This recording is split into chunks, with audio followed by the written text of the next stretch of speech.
Subscribe to my YouTube channel for deeply emotional, romantic, and mature stories that echo through your heart. Don't forget to like, share, and comment to support meaningful storytelling. Sarah stared at her reflection in the bathroom mirror, her hands gripping the marble countertop until her knuckles turned white. The wedding reception downstairs was in full swing, but she couldn't bring herself to return to the celebration. Not after what had just happened. Not after seeing him with her. The sound of laughter and music drifted up through the floorboards, a cruel reminder of the happiness she was supposed to be feeling. Instead, her heart felt like it was breaking all over again. She closed her eyes, trying to push away the image of David's arms wrapped around his new bride, the way he had looked at her with such love and devotion, the same way he used to look at Sarah 3 years ago, before everything fell apart. A soft knock on the bathroom door made her freeze. "Just a minute," she called out, her voice barely above a whisper. She needed more time to compose herself, to put on the brave face everyone expected to see. But the door opened anyway.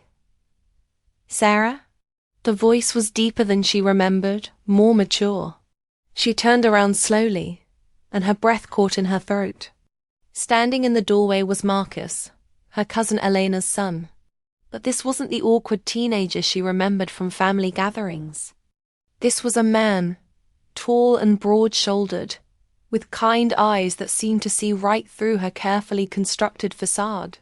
"Marcus," she breathed, quickly wiping at her eyes. "I'm sorry. I didn't know anyone was up here. I was just running away from the wedding." He stepped into the bathroom and closed the door behind him, his presence immediately filling the small space. "I saw you leave. You looked like you were about to fall apart." Sarah let out a shaky laugh. "Is it that obvious?" "Only to someone who knows what heartbreak looks like." Marcus moved closer, and Sarah caught a hint of his cologne, something warm and comforting that made her want to lean into him. "I've been watching you all evening. You've been putting on quite a performance down there." "Performance?" Sarah's defenses rose slightly. "I don't know what you mean. The smile that doesn't reach your eyes. The way you tense up every time someone mentions David's name. The fact that you've been nursing the same glass of champagne for 2 hours." Marcus leaned against the door, his eyes never leaving hers. "You loved him." It wasn't a question, and Sarah found herself nodding before she could stop herself. "I did. I do. I know it's wrong. I know he's married now, but I can't just turn it off." "How long?"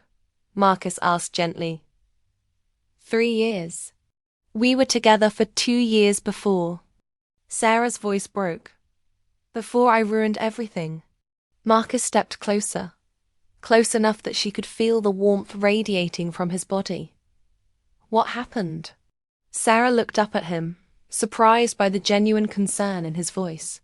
When had little Marcus grown up? When had he become this man who seemed to understand her pain without judgment? "I got scared. He wanted to move in together, talk about marriage, and I panicked. I thought I wasn't ready, that I needed space to figure things out. And by the time you did figure it out, he was already with her." Sarah's voice was barely audible. "Rebecca, they met at his work 6 months after we broke up. She was everything. I wasn't confident, sure of what she wanted, ready to commit. They got engaged after a year." Marcus was quiet for a moment, processing her words. Then he reached out and gently tucked a strand of hair behind her ear. The simple gesture sent a shiver down Sarah's spine. "You know what I think?" "What?" she whispered. "I think you're being too hard on yourself. You were young, you were scared. That's human." Sarah shook her head. "I was 28, Marcus. I should have known better." "Age doesn't make us immune to fear," he said softly. "Trust me, I know." Something in his tone made her look at him more carefully. What do you mean? Marcus hesitated, as if debating whether to share something personal. I've been in love with someone for years. Someone I could never have. Sarah's heart skipped. Who? Someone who only ever saw me as a kid. Someone who was always looking at other people, other men, while I was right there. His eyes met hers, and suddenly the air in the bathroom felt thick with unspoken words. Sarah's mind raced. Marcus, I know what you're thinking, he said quickly. The timing is all wrong. You're hurting over David, and I'm probably just some rebound in your eyes. But Sarah, I've watched you for years. I've seen you at family gatherings, always so independent, so strong. I've admired you from afar, and I know that makes me sound like some creepy stalker. But it doesn't. Sarah interrupted, surprising herself. It doesn't sound creepy at all. They stood there in silence for a moment, the weight of his confession hanging between them. Sarah found herself really looking at Marcus for the first time. He had his father's strong jaw, but his eyes were all. His own warm, intelligent, patient. His dark hair was slightly mussed, as if he'd been running his hands through it. He was handsome in a way that snuck up on you, not flashy or obvious, but solid and real. How old are you now? She asked suddenly. 26, he replied. I know that's still younger than you, but 2 years, Sarah said. It's only 2 years. Only? Marcus raised an eyebrow. So you're not going to lecture me about how I'm too young, or how this would be weird because we're family? Sarah almost smiled. Technically, we're not family. Your mom and I are cousins, which makes us ... What? Second cousins? Something removed?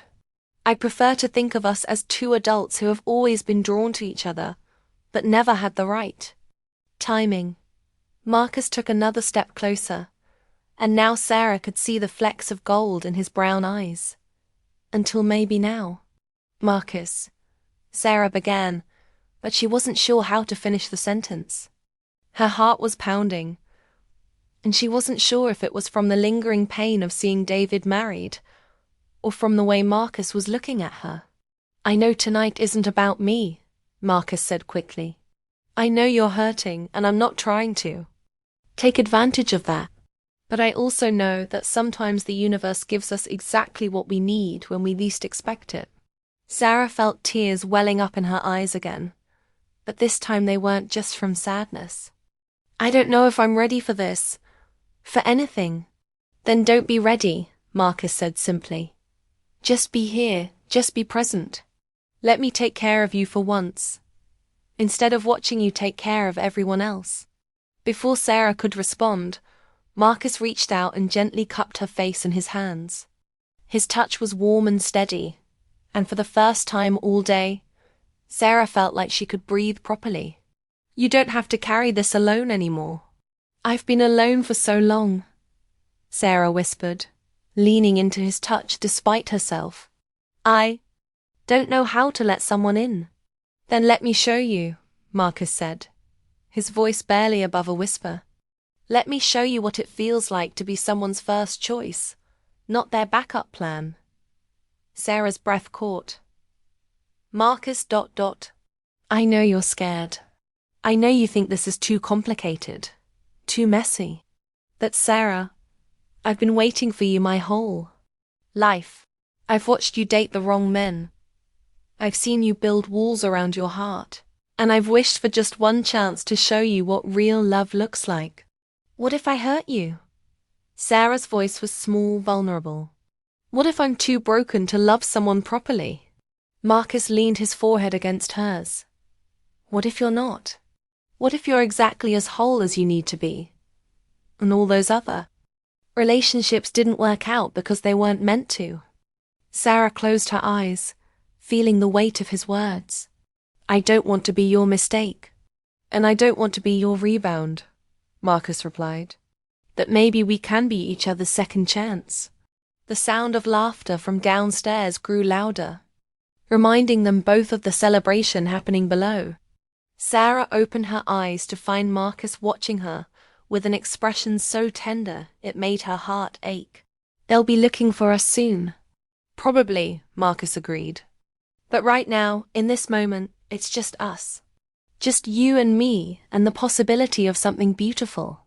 Sarah found herself nodding, even though her rational mind was screaming that this was too fast, too complicated, too risky. But her heart was whispering something different.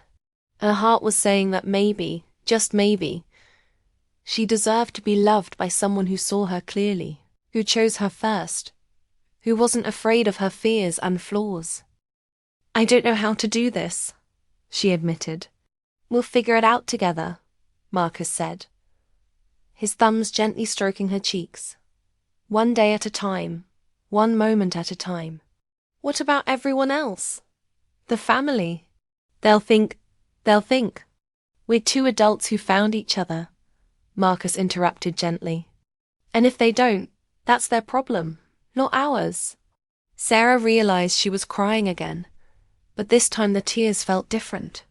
They felt like release, like hope, like the beginning of something new.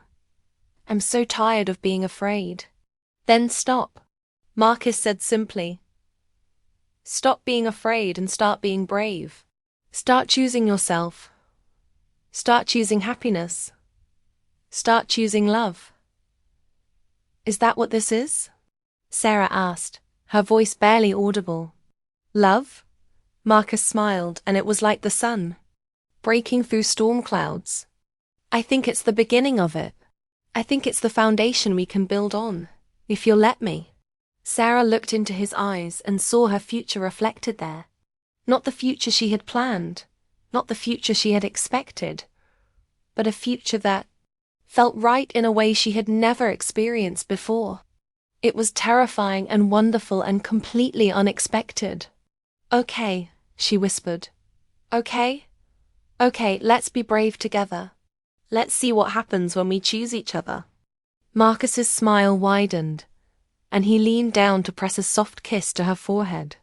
"I love you, Sarah. I've loved you for so long, and I'm not going anywhere." "I love you too," Sarah said, surprising herself with how easily the words came. "I don't know when it happened or how, but I love you too." They stood there in the bathroom, holding each other, as the sounds of celebration continued below. Sarah felt like she was floating, like she was dreaming, like she was finally awake after years of sleepwalking through her life. "We should probably go back down," Marcus said eventually, though he made no move to let her go. "Probably," Sarah agreed, though she tightened her arms around him. "But not yet. Just a few more minutes." "As long as you need," Marcus promised. And Sarah believed him. She believed in him, in them, in the possibility of a love that was patient and kind and real. As they held each other in the soft light of the bathroom, Sarah realized that sometimes the most unexpected moments lead to the most beautiful beginnings. Sometimes you have to lose everything you thought you wanted to find everything you actually needed. And sometimes the person who has been waiting for you your whole life is standing right in front of you, ready to catch you when you fall and help you fly when you're ready to soar. The wedding celebration continued downstairs, but Sarah and Marcus had found their own reason to celebrate. They had found each other, and that was worth more than all the champagne and dancing in the world. Outside, the stars were shining brighter than they had in years, as if the universe itself was celebrating their love. Inside, two hearts that had been broken and lost were finally beginning to heal, together. And in that moment, Sarah knew that this was just the beginning of their story. The best chapters were still to come.